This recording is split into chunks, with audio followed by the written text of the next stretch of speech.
Hello friends, आप सभी का स्वागत है home science classes with Mohini ma'am में। आज क्लास बिल्कुल मूड नहीं बन पा रहा था। मूड बनने का मतलब ये था कि कल हम लोग गए थे बाहर, तो आए थे थोड़ा लेट, और फिर घर का सारा करने के बाद टाइपिंग वगैरह कुछ नहीं हो पाई थी। रात में काफ़ी लेट तक हमने टाइपिंग भी की और थक हार के कुछ पेजेस को ऐसे ही टाइप भी नहीं किया, ऐसे ही इसमें डाल दिया पीडीएफ में, क्योंकि फिर मेरा मूड ये हुआ था कि कल क्लास नहीं लेंगे। इतना थक गए थे, मतलब शरीर साथ ही नहीं दे रहा था। ऊपर से बारिश हो रही थी, खूब ठंडा हो गया था मौसम बहुत, तो शरीर ऐसा लग रहा था बिल्कुल अकड़ा अकड़ा सा। तो मैंने सोचा था क्लास नहीं लेंगे, लेकिन आज एक दो कमेंट देखे। हेमलता जी का एक कमेंट देखा तो उनके कुछ प्रश्न थे, तो ये लगा कि चलो कोशिश करके क्लास दे दें, हो सकता है बच्चे आज की क्लास का भी वेट कर रहे हों। ठीक है, तो इस वजह से मैंने सोचा चलो क्लास को जैसा भी थोड़ा आपको एडजस्ट करना पड़ेगा, क्योंकि हमने कुछ तो टाइपिंग कर ली जितना समय मिला हमें, लेकिन हम कुछ चीज़ें बिना टाइप किए हुए लाए हैं, ये देखिएगा। क्योंकि ये देखो, हमने अपने पुराने नोट्स को जल्दी से ऐड कर लिया इसमें, और राइटिंग पे ध्यान मत दीजिएगा थोड़ा, क्योंकि क्या ही करें, मतलब थकान इतनी हो रही थी और कुछ करने का मन नहीं हो रहा था। ऊपर से ठंड बहुत हो रही थी, हाथ काँप रहे थे मेरे। ठीक है, तो अब मैं स्टार्ट करती हूँ। सबसे पहले तो आपका जो प्रश्न था उसका मैं जवाब दे दूँ। ओके, और वीडियो को please like share and subscribe जरूर करेंगे। आप लोग बिल्कुल भी शेयर नहीं करते हो, बहुत लिमिटेड शेयर कर रहे हो। जो भी नए लोग आए वीडियो को जरूर सब्सक्राइब करेंगे। देखो, आपका प्रश्न था मॉडर्न प्रयास। तो सबसे पहले तो हमने बताया था फ्रेडरिक ने कितने 5 प्रयास बताए थे। ठीक है, मानसिक प्रयास तो सभी समझ गए होंगे, जो चीज़ें हम सोचते हैं, विचारते हैं, तर्क चिंतन, ये सब क्या है, हमारे मानसिक प्रयास होते हैं। और चक्षु प्रयास, जिसे देखना, आंखों का प्रयास कह सकते हैं, मतलब देखना, खोजना, ये सब आप समझ गए होंगे। ठीक है, शारीरिक प्रयास भी आपको समझ में आ गया होगा कि पहुंचना कहीं पर, कुछ उठा, मतलब हाथ पैर को फैलाकर कोई काम करना, इस तरीके के प्रयास शारीरिक प्रयास में आ जाते हैं। ठीक है, लेकिन हाँ, कुछ चीज़ें ऐसी हैं जो ये लगता है कि सेम है, जैसे शारीरिक प्रयास है और मॉडर्न प्रयास है, पद प्रयास है, ये लगभग सेम लगते हैं तीनों। तो इनमें आपको कन्फ्यूज़न हो गया। तो सबसे पहली चीज़ तो ये है कि ये है क्या, अगर ये बात करें तो ये एक तरीके के प्रयास है कि जो फ्रेडरिक केसलर, नाम लिख देती हूँ, आपको ये याद भी हो जाएंगे, फ्रेडरिक केसलर। इनका मानना ये था कि हम जब कोई भी क्रिया करते हैं तो उसमें हमारी शक्ति व्यय होती है। भाई, शक्ति वाले टॉपिक में ही तो ये था। तो हम 5 प्रयासों के माध्यम से काम करते हैं। या तो हम सोचते विचारते हैं, उसमें हमारी शक्ति जाती है, उसमें काम करते हैं, तो जब भी मतलब शक्ति तो लगती है ना थोड़ी बहुत।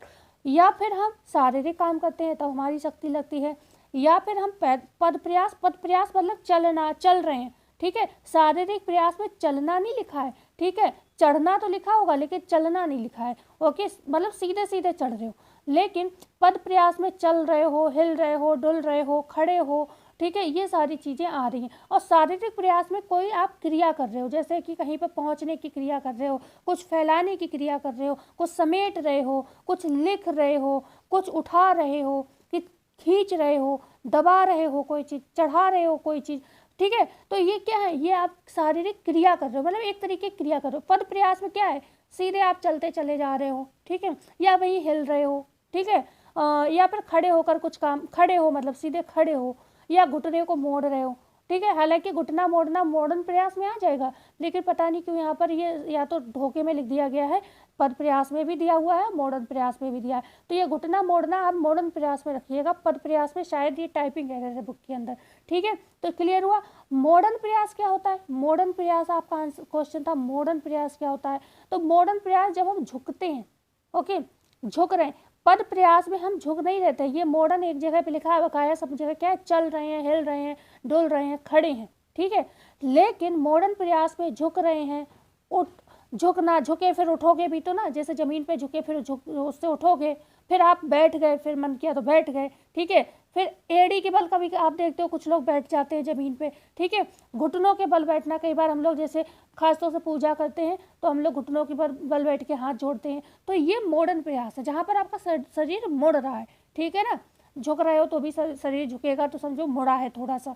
उठ, फिर बैठे से आप उठोगे, मतलब झुके थे तो अब उठोगे वहाँ से। ठीक है, या फिर ज़मीन पे बैठे हो तब उठोगे। तो ऐसे भाई ये यही चीज़ है, कुछ नहीं है, बस ये है। उन्होंने ये बताया फ्रेडरिक केसलर ने कि ये 5 प्रयासों के माध्यम से हम कार्य करते हैं और इन्हीं कार्यों में हमारी शक्ति लगती है। ठीक है। अब मुझे लगता है कि आप समझ तो गए होंगे, लेकिन सही बात बताऊँ, जब स्टार्टिंग में मैंने पढ़ाई शुरू की थी तब ये चीज़ मुझे भी थोड़ी डिफिकल्ट लग रही थी, पर ये चीज़ कैसे क्लियर हुई, जब हमने प्रैक्टिस की। यहाँ पर मैं भी जैसे कई चीज़ों में कई शब्द ऐसे आ रहे हैं जिनमें कन्फ्यूज़न है कि ये तो शारीरिक भी हो सकता है, ये तो मॉडर्न भी हो सकता है, ये पद प्रयास भी हो सकता है।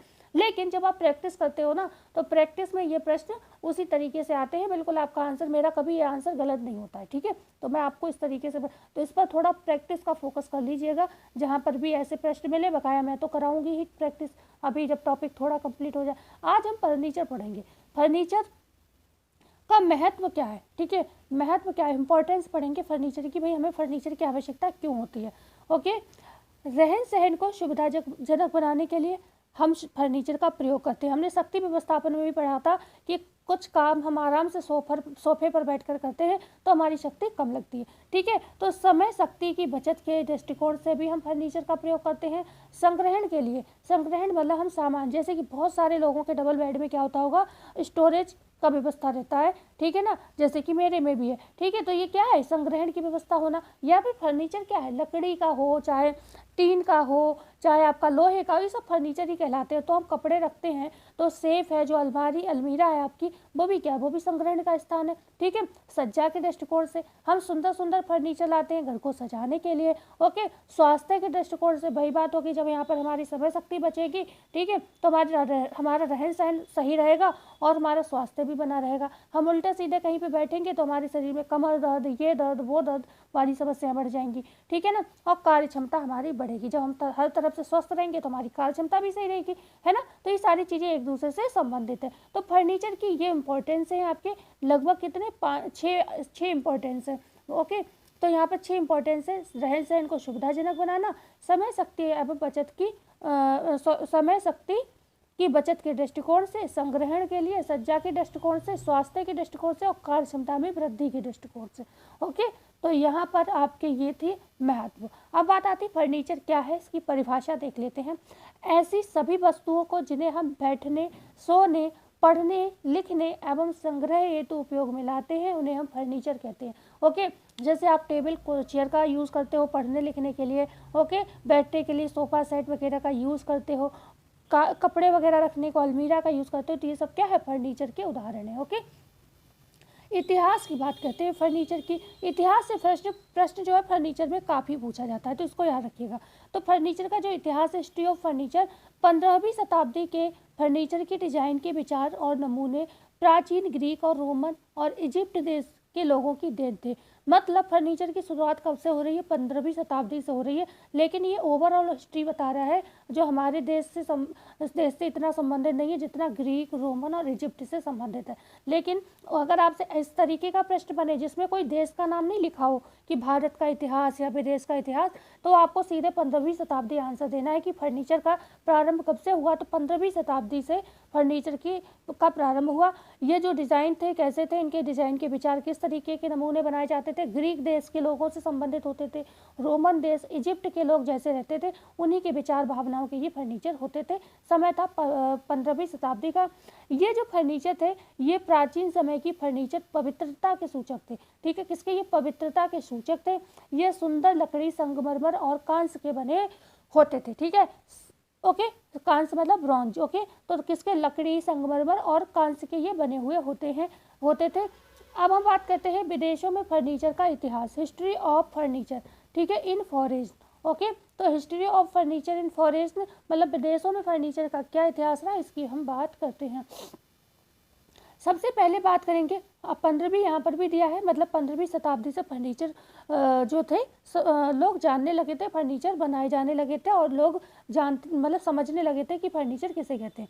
ओके, शुरुआत हुई थी, ऐसे समझ सकते हो। तो 15वीं व 16वीं शताब्दी में इटली, यूरोप, अमेरिका में 3 विशिष्ट शैलियाँ विकसित हुई। ये शैलियाँ इस प्रकार थी, मतलब ये किताब में स्टार्टिंग में 3 शैली लिखा है, तो ये मैं इसलिए ले आई, कई बार हो सकता है इसी लाइन से प्रश्न बन जाए और आगे आयोग पढ़े ही ना। ओके, तो आपको बता दें, बुक में इस लाइन में 3 शैली लिखा है, लेकिन ये टोटल 4 शैली दी हुई है नीचे।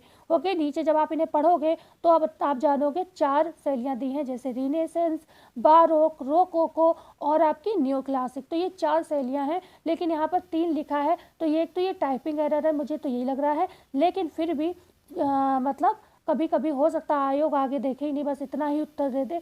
तो आप ध्यान रखिएगा 3 शैलियाँ भी लिखा हुआ था किताब में। ओके, तो टोटल ये 4 होती हैं। तो रिनेसेंस शैली क्या होती है जान लेते हैं। मतलब 4 शैलियों में सबसे पहले आई आपकी रिनेसेंस शैली।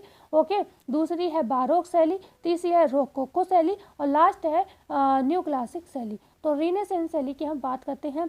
द रेनेसेंस मूवमेंट क्या था, ये देन इटली के थे। मतलब 2 फर्नीचर की जो शैलियाँ हैं वो इटली की देन थी और 2 फर्नीचर की शैलियाँ फ्रांस की देन थी। ठीक है, तो पहली जो हम पढ़ रहे हैं ये भी इटली की देन है, जो सेकंड पढ़ेंगे बारोक वो भी इटली की देन है। ओके, तो ये जो है ये इटली की देन थी। समय सबसे ज़्यादा प्रश्न जो बनता है वो यही बनता है कि शताब्दी वर्ष क्या था इसका। रिनेसेंस का जो सबसे पहली शैली थी 1400 से 1800, मतलब 15वीं शताब्दी के आसपास शुरू हुए थे। तो ये 1400 से 1800 का समय ये मतलब रहा था। ओके, 1400 से 1800 का मतलब कतई ये करेक्ट थोड़ी ना है कि 15वीं शताब्दी, थोड़ा बहुत ऊपर नीचे भी हो सकता है। तो 1400 से 1800 का समय था। रेखाएं फर्नीचर में किस तरीके की थी, खड़ी रेखाओं का प्रयोग हुआ करता था।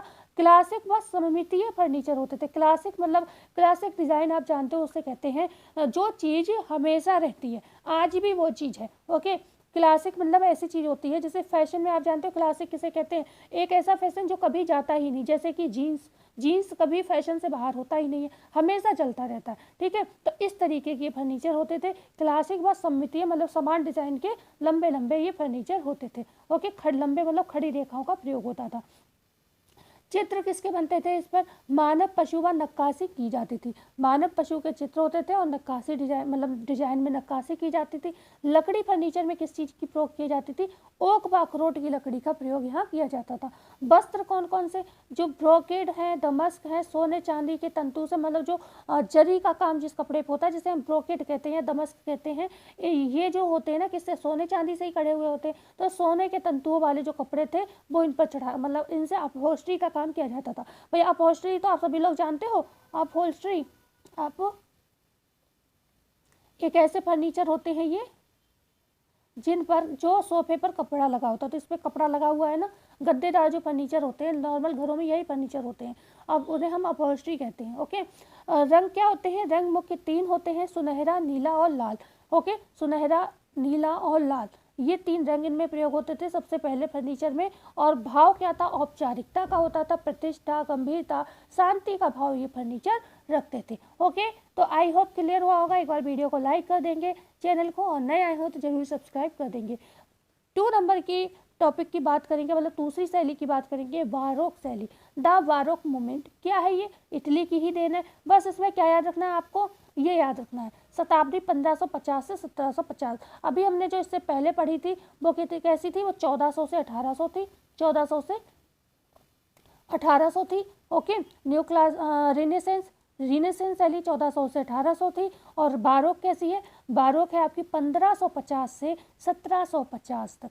ओके, मतलब ये पहली वाली ज़्यादा चली, ये तो 1750 में सिमट के रह गई, लेकिन ये ज़्यादा चली। ये सिमट की क्यों रह गई, क्योंकि जो ये बारोक शैली थी वो इसी का रूप था। मतलब जो आपकी ये रिनेसेंस शैली है ना जो हम पढ़ रहे थे अभी, इसी से संबंधित थी, मतलब बिल्कुल इसी से मिलती जुलती थी, इसमें कुछ चेंज था ही नहीं। ओके, तो यहाँ पर ये देन तो इटली की थी और वो भी रिनेसेंस भी इटली का ही था, और बस समय अलग था, थोड़ा बहुत इसमें चेंज हुआ होगा।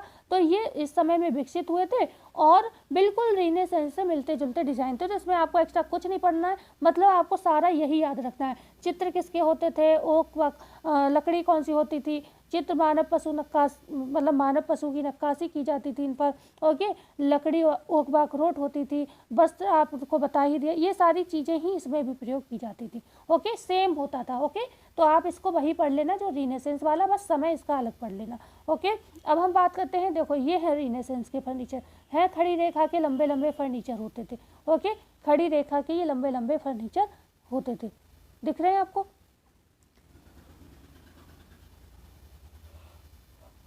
अच्छा, ये पेज मैंने इधर लगा दिया, ये रोकोको शैली का है। ये रोकोको फर्नीचर छोटे होते थे। ठीक है, ये छोटे छोटे फर्नीचर कैसे होते थे, रोकोको के होते थे। और इधर देख रहे हो आप, ज़्यादातर फर्नीचर लंबा है। ओके, ज़्यादातर फर्नीचर लंबे लंबे हैं, सही, ठीक है ना। और ये सारे चौड़े चौड़े मतलब पतले चौड़े हैं। ओके, अब हम बात करते हैं थर्ड जो हमारी मूवमेंट है उसकी, रोकोको शैली की, द रोकोको मूवमेंट की बात करते हैं। इसका समय याद रखिएगा, इसका समय है 1715 से 1875 तक। ठीक है, रीनेसेंस का क्या बताया था, 1400 से 1800 था। ओके, 1400 से 1800 था। और वहीं हमने बारोक की बात की थी, कितने से था, बारोक जो था वो 1550 से 1550 से 1750 था। ठीक है, 1750 था। और ये कितना है, 1715 से लेकर, मतलब ये खत्म होता है उससे पहले ही शुरू हो जाता है, 1715 से लेकर 1775, बहुत ही कम समय तक चलता है। ओके, मतलब सबसे ज़्यादा आपका कौन सा चल रहा है, रीनेसेंस ही चल रहा है, 1400 से 1800 चल रहा है। ठीक है, तो सबसे ज़्यादा आपका वही चल रहा है। तो यहाँ पर हम बात कर रहे हैं किसकी, रोकोको। रोकोको कब तक चला, रोकोको चला आपका 1715 से 1775 के समय तक ये चला। अब बात आती है कि इसमें जो रेखाएं थी कैसी थी, खड़ी रेखाओं का प्रयोग किया जाता था, लेकिन इन फर्नीचर में कोणों का प्रयोग नहीं किया जाता था। अगर आपसे पूछा जाए किस शैली में किस में कोण नहीं होते थे, फर्नीचर में कोणों का प्रयोग नहीं किया जाता था, तो वो रोकोको शैली थी। ओके, आकार इनके छोटे और असममितीय थे, मतलब छोटे आकार के होते थे। ओके, जो आपके इससे पहले हमने रीनेसेंस और बारोक बताए, वो हमने कैसे बताए थे, सममितीय फर्नीचर थे, सममितीय समान डिजाइन के डिजाइन होते थे। ओके, लेकिन ये असममितीय फर्नीचर होते थे। ठीक है ना, तो इनमें कोणों का प्रयोग नहीं होता था, ध्यान रखिएगा, छोटे होते थे, असममितीय फर्नीचर होते थे। लकड़ी अखरोट और महोगनी और रजोवुड की प्रयोग की जाती थी, रोजवुड भी क्या बोलते हैं। चित्र प्राकृतिक ही होते थे, रंग इनमें हल्के व कोमल होते थे, क्योंकि हमने इससे पहले भी बताए थे लाल और भूरे कलर यूज किए जाते थे, लेकिन इसमें कोमल व हल्के रंग प्रयोग किए जाते थे। भाव विलासिता का, आराम का, मित्रतापूर्ण वास्तुकला का भाव ये प्रदर्शित करते थे। भाव कौन सा होता था इनमें, विलासी भाव आता था। ठीक है, विलासी शब्द तो आप जानते ही होंगे।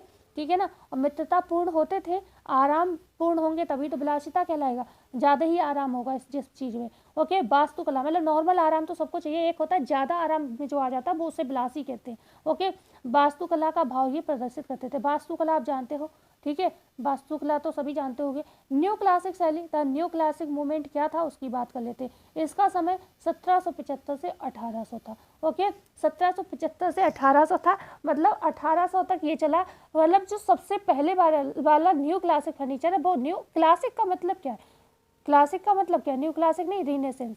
अच्छा, सॉरी, न्यू क्लासिक नहीं, रीनेसेंस क्या है, रीनेसेंस सबसे लंबे समय तक चला, 1400 से शुरू हुआ, 1800 सबके साथ चल रहा है। ओके, तो आपको अब मैं इतना क्यों बोल रही हूँ, आपको डेट याद हो जाए इसलिए। तो यहाँ पर जो आपकी न्यू क्लासिक है, ये 1775 से 1800 के मध्य में फ्रांस में ये विकसित हुआ। मतलब दो फर्नीचर आपके फ्रांस के हैं, ये फ्रांस का है और ये भी फ्रांस का है। ओके, और दो किसके थे, इटली के थे। देखो ये भी फ्रांस का है, रोकोको और न्यू क्लासिक आपके किसके हैं, फ्रांस की देन है। और बारोक और आपके जो रीनेसेंस थे वो किसके, इटली देश के देन थे। ओके, क्लियर हुआ। तो अब हम बात करते हैं जो आपके न्यू क्लासिक थे, ये 1775 से 1800 के मध्य में विकसित हुए। देश था फ्रांस। आकार कैसा था, इसमें रेखाएं खड़ी व अंडाकार होती थी, मतलब तीन फर्नीचर में खड़ी रेखाओं का प्रयोग हो रहा है और इसमें अंडाकार शेप का भी प्रयोग हो रहा है। लकड़ी इनमें कौन सी होती थी, महोगनी व सॉर्टेनवुड, सॉर्टेनवुड और महोगनी लकड़ी का प्रयोग होता था। बात करते हैं, चित्र प्राकृतिक होते थे, रंग नाजुक होते थे, भाव प्रतिष्ठा नाजुकता व आराम का आता था, गद्दे सिल्क व सूती तंतु के आते हैं। अब हम बताएं आपको एक चीज़, देखो अभी तक इनसे सिर्फ डेट ही पूछी गई है, बहुत ज़्यादा चीज़ों का के प्रश्न इसमें नहीं बने फर्नीचर में, लेकिन क्योंकि हमारे मैनेजमेंट का विषय है तो ऐसा हम नहीं कह सकते हैं कि प्रश्न नहीं बनेंगे। ओके, क्योंकि कुछ भी कहा नहीं सकता जा सकता, हो सकता है आज तक ज़्यादा प्रश्न नहीं बन रहे थे, अब बनने लगे, तो पढ़ना आपको सब कुछ इक्वल ही पड़ेगा। बात करते हैं भारत में फर्नीचर के इतिहास की। भारत में जो फर्नीचर को, भारत में अगर हम फर्नीचर के इतिहास की बात करें तो फर्नीचर को पाली भाषा में सेंसना कहते थे और संस्कृत में सयांसना कहते थे। ठीक है, तो मैं एक बार को ये मान सकती हूँ कि चलो इसका तो ईयर पूछ लिया, एक सेकेंड, इसका तो मान लो जो ये था अभी तक इनके टाइम पीरियड पूछा जा रहा है, मान लो यही पूछ लिया, लेकिन मुझे ऐसा लग रहा है कि हो सकता है भारत की दृष्टिकोण से, क्योंकि आजकल देखते हो हमारी संस्कृति को लेकर कुछ चीज़ें ज़्यादा हो रही हैं, तो हमें ऐसा लगता है कि हो सकता है यहाँ से प्रश्न बन सकते हैं। ठीक है, भारत में फर्नीचर को पाली भाषा में सेंसना कहते थे और संस्कृत में सयांसना कहते थे। ओके, तो ये पूछा जाए भारत में संस्कृत में क्या कहते थे फर्नीचर को, तो आप कहोगे सयांसना कहोगे, पाली भाषा के लोग क्या कहते थे, तो सेंसना कहते थे। ओके, तो ये चीज़ें आप जरूर पढ़ लीजिएगा। लंबी कुर्सी के समान फर्नीचर आसंदी कहलाते थे, जो आधुनिक सोफे के समान 2 फीट के होते थे। ओके, तो आसंदी क्या है? आधुनिक फर्नीचर के समान, जो हमारे आधुनिक सोफे होते हैं इन्हीं के समान होते थे, लेकिन इनका जो लंबाई क्या होती थी, 2 फीट होती थी। ओके, लंबी कुर्सी के समान ये फर्नीचर होते थे आसंदी। आसंदी की बुनाई कैसे होती थी? रस्सी से होती थी। ओके, और ये जो होता था किसका? लकड़ी का होता था और रस्सी से बुनाई होती थी। ओके, बहुत सारी कुर्सियाँ आप लोगों ने ऐसी देखी होंगी जिनकी प्लास्टिक से बुनाई होती थी और लकड़ी की होती थी। प्लास्टिक वाली तो सबने देखी होंगी, लेकिन उससे भी पहले बनती थी रस्सी की। भाई प्लास्टिक जो है इतना ज़्यादा नहीं चलन में होगा तो पहले रस्सी ज़्यादा बनती थी। ओके, तो ऐसे फिर धीरे धीरे डेवलपमेंट होता गया। तो आज की सदी तो जो 21वीं सदी के फर्नीचर हैं वो तो क्या कहलाते हैं? वो प्लास्टिक का युग ही कहलाते हैं। ओके, तो आसंदी रस्सी की बुनाई से बनता था और ये लकड़ी का होता था। ब्राह्मणों के बैठने के लिए पत्थर का बना फर्नीचर क्या कहलाता था? अगर पूछा जाए तो पर्यांका कहलाता था। ओके, ब्राह्मणों के बैठने के लिए जो पत्थर का फर्नीचर होता था उसे पर्यांका कहते थे। ओके, आगे हम बात करेंगे बिना हत्थे के फर्नीचर जो होते थे उन्हें क्या कहते थे? तो जो बिना हत्थे के फर्नीचर थे वो प्रोस्था या बेंस कहलाते थे। बेंस होगा, ठीक है।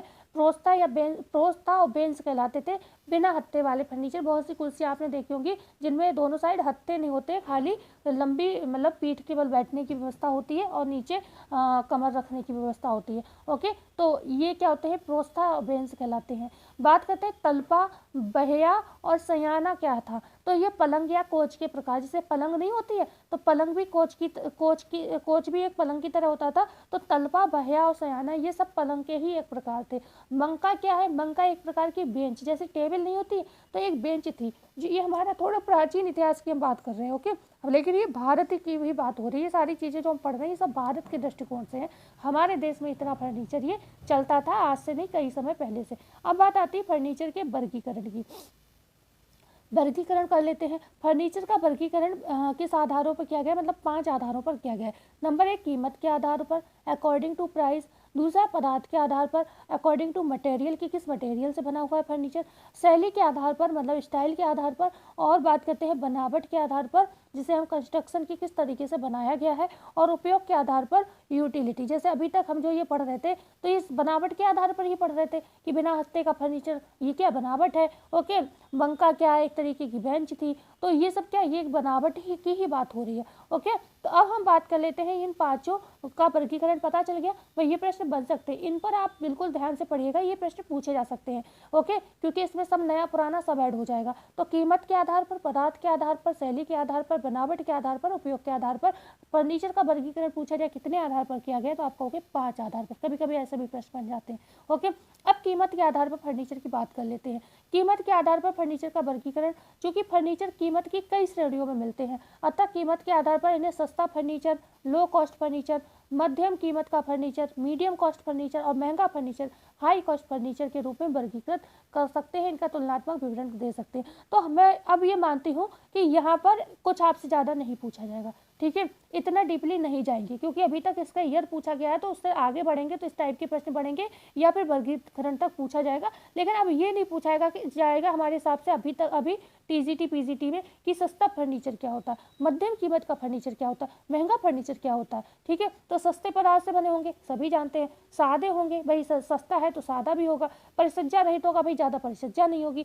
सेकंड हैंड फर्नीचर भी इसमें सम्मिलित किए जाते हैं। कई बार ऐसा होता है भाई रईस लोग जल्दी जल्दी फर्नीचर बदलते रहते हैं, तो उनने क्या है, उनने बदल दिया तो वो सेकंड हैंड फर्नीचर आपको मिल जाएगा ओके सस्ते में। बाजार में औसत आकारों में भी उपलब्ध, मतलब औसत आकार में, मतलब आकार भी इनके छोटे हो सकते हैं, मतलब एक नॉर्मल आकार के हो सकते हैं। देसी पदार्थों का उपयोग, मतलब जो हमारे सस्ते फर्नीचर उनमें ज़्यादातर देसी पदार्थों का ही प्रयोग किया जाता है। ओके, हालांकि इनमें बहुत सारी चीज़ें दी हुई हैं, पर आप यहीं से समझ लो कि इस टाइप की चीज़ें मिले तो ये सस्ता है।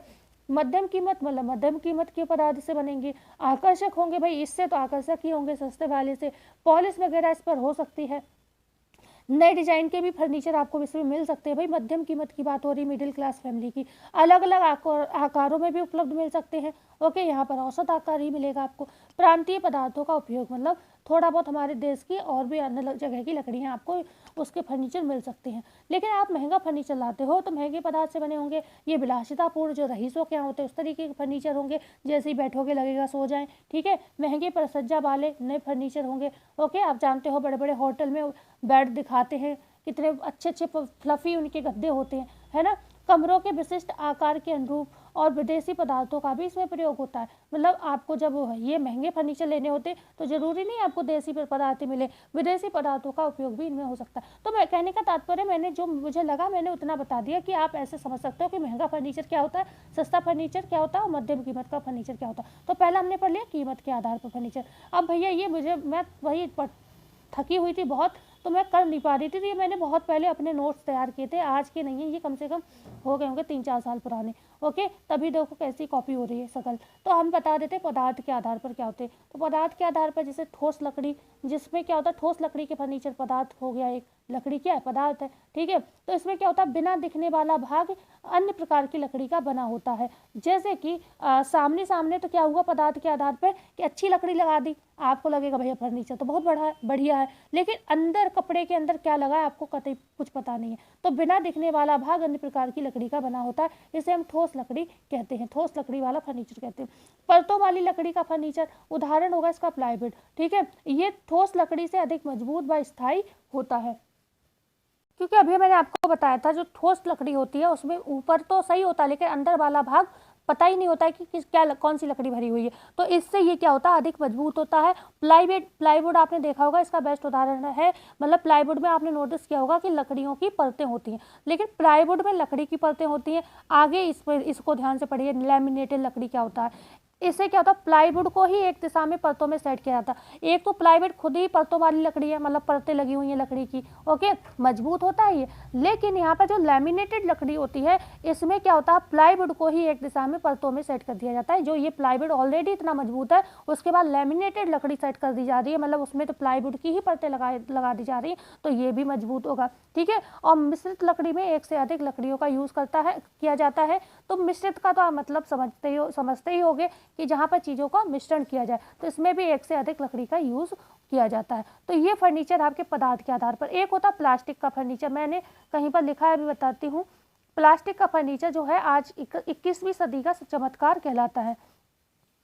चलो मैं ऐसे ही बता देती हूँ। अगर ये पूछा जाए कि 21वीं सदी का चमत्कार किसे कहते हैं, तो वो प्लास्टिक को कहते हैं, ओके, प्लास्टिक को। ये भी पदार्थ के आधार पर आएगा, क्योंकि आज का युग प्लास्टिक का युग कहलाता है। सारे आप जानते हो पोर्टेबल फर्नीचर आ रहे हैं आजकल, ज़्यादातर प्लास्टिक के बने होते हैं, ओके। तो आज की सदी 21वीं सदी पूछा जाए किस फर्नीचर की है, तो प्लास्टिक की, ओके।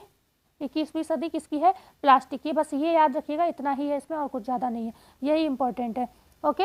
तो ये है किसका उदाहरण, ये पदार्थ के आधार पर ही प्लास्टिक भी आ जाएगी। अब हम बात करते रहे फर्नीचर की शैलियों के आधार पर। तो फर्नीचर की 3 शैलियाँ होती हैं, ओके, 3 शैलियाँ हैं। अलग अलग बुक में अलग अलग तरीके से दी हैं, लेकिन जो मुख्य पूछी जाती है उनकी बात कर लेते हैं। नंबर 1 आपकी पारंपरिक शैली है, जिसे हम ट्रेडिशनल कहते हैं, और दूसरी आपकी आधुनिक है, मॉडर्न शैली। इसी में आपके मोल्डेड प्लास्टिक के जो आजकल मोड़ के रखने वाले फर्नीचर आते हैं, कम जगह में सेट हो जाते हैं, वो वाले। किचन आजकल इसी तरीके की चल रही हैं ज़्यादातर, बहुत छोटी सी जगह में पोर्टेबल चीज़ें लगा दी जाती हैं। और समकालीन जो कंटेम्प्रेरी होते हैं वो फर्नीचर। तो अब हम इनको थोड़ा लाइन से पढ़ लेते हैं।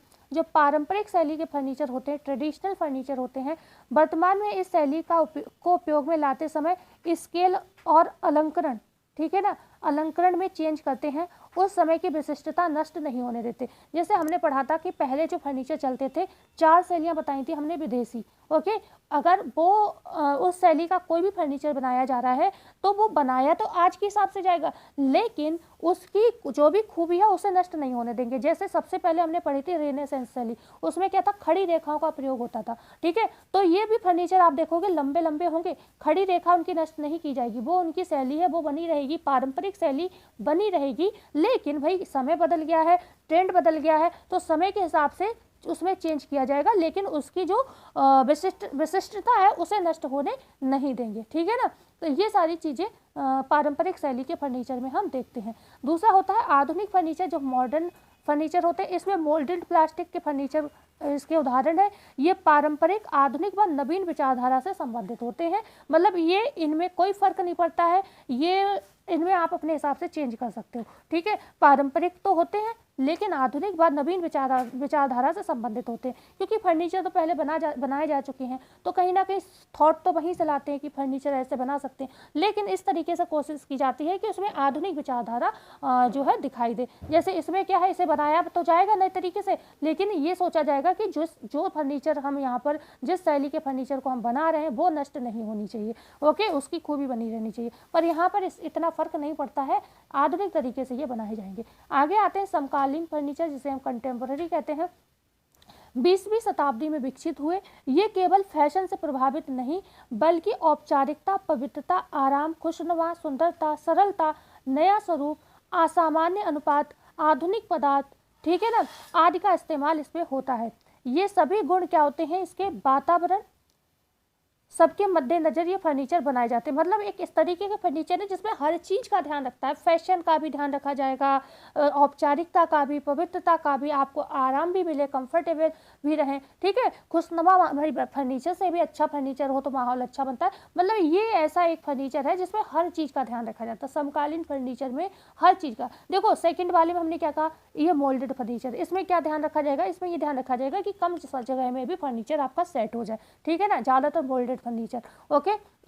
यहाँ पर ये इस चीज़ का ध्यान रखा जा रहा है। पहले वाले में हमने क्या बताया, ये ध्यान रखा जाएगा कि शैली जो ली जाएगी उसकी विशेषता को नष्ट नहीं करेंगे, बकाया नया डिजाइन दे सकते हैं। समकालीन में हम क्या बता रहे हैं, मतलब सदी कौन सी 20वीं है, लेकिन इसमें हर चीज़ का ध्यान रखा जाएगा, फैशन भी, ठीक है, फैशन से प्रभावित नहीं बल्कि औपचारिकता, पवित्रता, आराम, खुशनुमा, सारी चीज़, एक एक चीज़ का इसमें ध्यान रखा जाएगा। उसे हम समकालीन कंटेम्पररी फर्नीचर कहते हैं। ये लोच में व समायोजित हो जाते हैं किंतु नए फैशन से जल्दी प्रभावित होते हैं, क्योंकि मैंने बताया ना फैशन से भी होता है सब कुछ, ओके।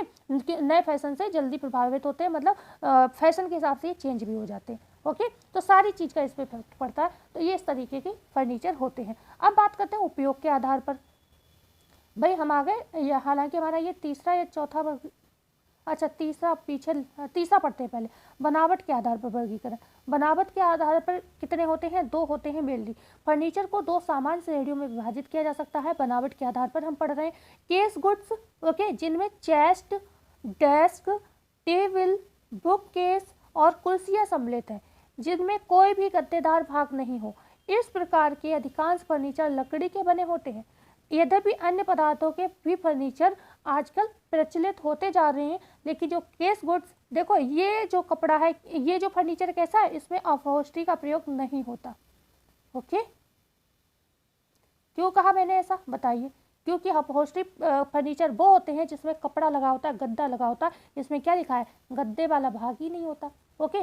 तो फिर ये इसमें अपहोल्स्ट्री का प्रयोग नहीं होता। जैसे कि आप नॉर्मली स्कूल में देखते हो टेबल चेयर होते हैं, ओके, डेस्क टेबल, ये सारे होते हैं, ये क्या होते हैं, ये इनमें कोई कपड़ा लगा होता है, नहीं लगा होता। तो ये केस गुड्स कहलाते हैं, जो स्टोरेज का मेनली काम करते हैं या फिर पढ़ाई लिखाई में काम करते हैं, ठीक है ना, ओके।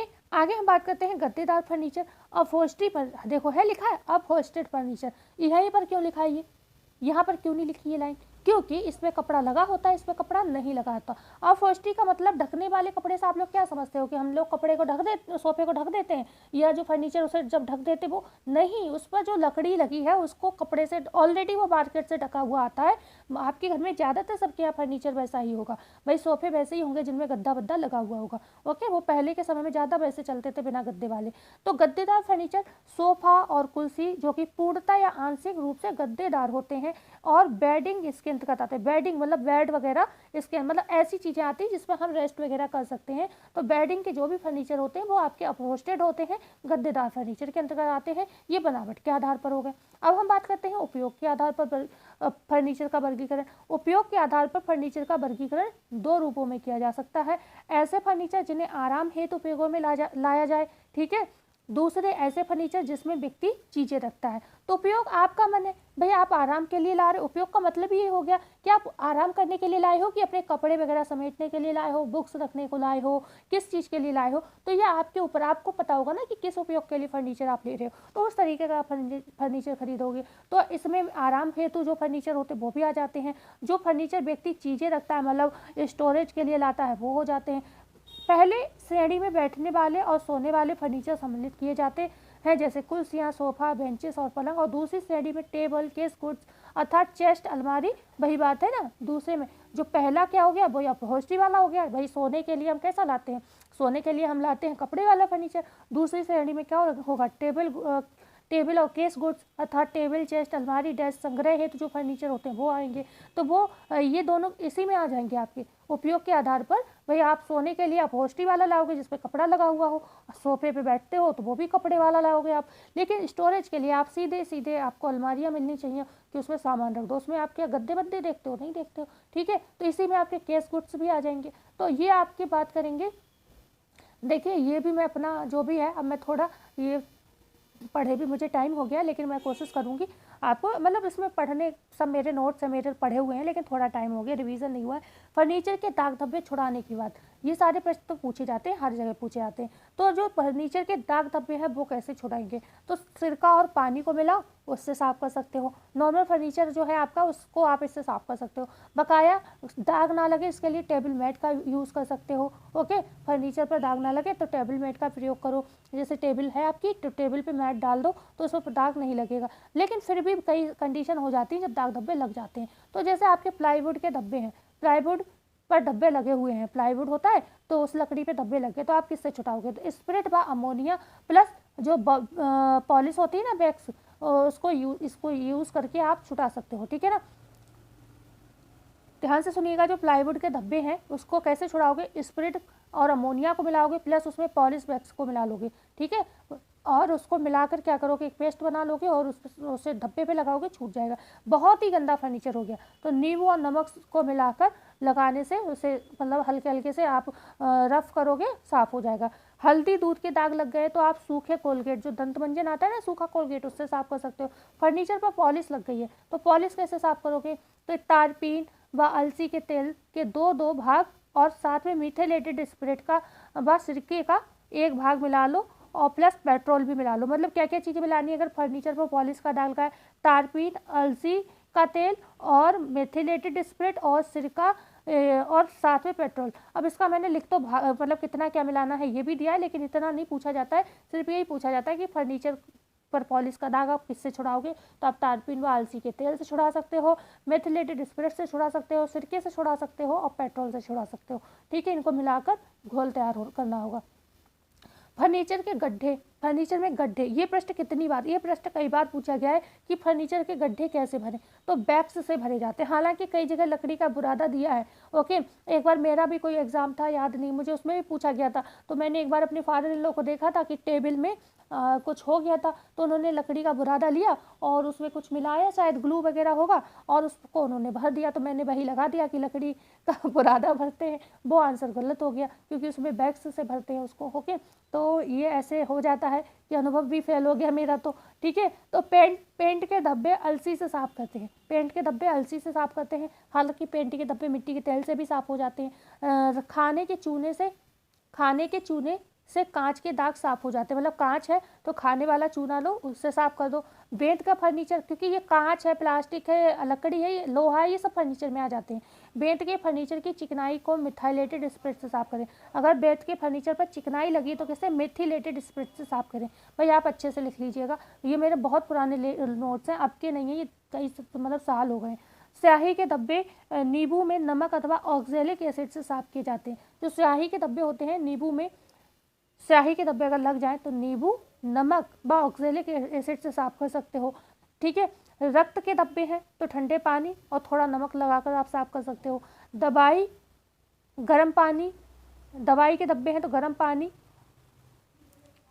अच्छा, दवाई, गर्म पानी, पेय पदार्थ के दाग, तारपीन, एक सेकेंड मैंने ये क्या लिखा है, दवाई, गर्म पानी, पेय पदार्थ के दाग, तारपीन, अलसी तेल से साफ करते हैं। अच्छा, मतलब दवाई है, गर्म पानी का भी दाग पड़ता है क्या, मैं भी पढ़ के भूल गई। गर्म पानी, पेय पदार्थ के दाग, तारपीन के तेल, मतलब अगर बाई चांस ऐसा मिल जाए कुछ तो आप अलसी के तेल से साफ कर सकते हो, ठीक है ना। ठीक है, इतना मतलब इतने सारे दाग पढ़ा दिए तो ज़रूरी नहीं यही पूछा जाए, इसमें थोड़ा कन्फ्यूज़न है। तो इसमें कुछ है नहीं, बस दवाई गर्म पानी वाला लाइन जो है वो मुझे थोड़ा कन्फ्यूज़ कर रही है।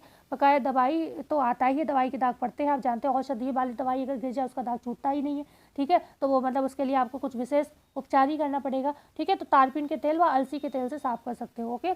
इनके तारपीन के तेल और अलसी के तेल से दवाई के, गर्म पानी के और पेय पदार्थ के दाग आप साफ़ कर सकते हो, ओके। आगे हम बात करते हैं फर्नीचर व्यवस्था में कौन कौन से सिद्धांत प्रयोग किए जाते हैं। तो देखो, जो भी फर्नीचर है उनमें हार्मोनी होनी चाहिए, एक रूपता होना चाहिए। ये वाला प्रश्न पूछा गया था, कमरे की फर्नीचर में किस चीज़ का ध्यान रखना चाहिए, तो एक रूपता का, हार्मोनी का ध्यान रखना चाहिए। अनुरूपता, प्रोपोर्शन का ध्यान रखना चाहिए, ठीक है। अनुरूपता मतलब फर्नीचर एक रूप में होने चाहिए, अनुरूप ये वो वाली चीज़ दी होनी चाहिए कि मतलब सही एक सोफ़ा किसी कलर डिज़ाइन का, दूसरा किसी कलर डिज़ाइन का, तो बहुत अजीब लगेगा, ठीक है ना। तो तभी आप जानते हैं ज़्यादातर सोफ़े के 3 सेट आते हैं, ओके। वो बिल्कुल मिलते जुलते होते हैं। संतुलन में होना चाहिए, बैलेंस होना चाहिए। ये नहीं है कि एक इतना बड़ा सोफ़ा लगा दिया और एक इतना छोटा, तो वो अच्छा नहीं लगेगा, ठीक है ना। तो ये क्या होता है, बैलेंस में होना चाहिए, ओके। और बल, एक रिदम होना चाहिए, एम्फेसिस बल होना चाहिए। मतलब जो भी फर्नीचर है, एक फर्नीचर ऐसा ज़रूर होना चाहिए जिस पर लोगों का ध्यान जाए, ठीक है ना, अच्छा होना चाहिए, ओके। और लय होनी चाहिए भाई, कि जो नेत्र हैं आपकी गति करते रहें फर्नीचर देखकर। गति करने का मतलब वही है, जहाँ पर संतुलन होगा वहीं पर गति सही होगी, जहाँ पर संतुलन नहीं होगा वहाँ पर लय काम ही नहीं करेगा आपका, ठीक है ना। मतलब आँखों में थोड़ा दिक्कत होगी, एक होता है, एक ये चीज़ें भी इफेक्ट करती हैं। तो यहाँ पर ये 4 सिद्धांत, मतलब आपको मेनली क्या याद रखना है कि जो फर्नीचर में जो डिज़ाइन होती है वो कितने सिद्धांतों पर होती है, तो 5 सिद्धांत का प्रयोग किया जाता है। एक रूपता, अनुरूपता, संतुलन, बल और लय, मतलब सभी सिद्धांतों का लगभग यहाँ पर प्रयोग किया जा रहा है। फर्नीचर खरीदते समय ध्यान रखने योग्य बातें क्या हैं, मतलब सबसे पहले मितव्ययी होना चाहिए, हमारे बजट के अनुसार होना चाहिए, हमारे घर में स्थान कितना उसके हिसाब से होना चाहिए, स्थान की दृष्टि से होना चाहिए। आप किस लिए फर्नीचर ले रहे हो तो उसकी उपयोगिता के आधार पर होना चाहिए। मजबूती, ड्यूरेबिलिटी होनी चाहिए कि भाई फर्नीचर कोई रोज रोज नहीं खरीदता है, ठीक है ना।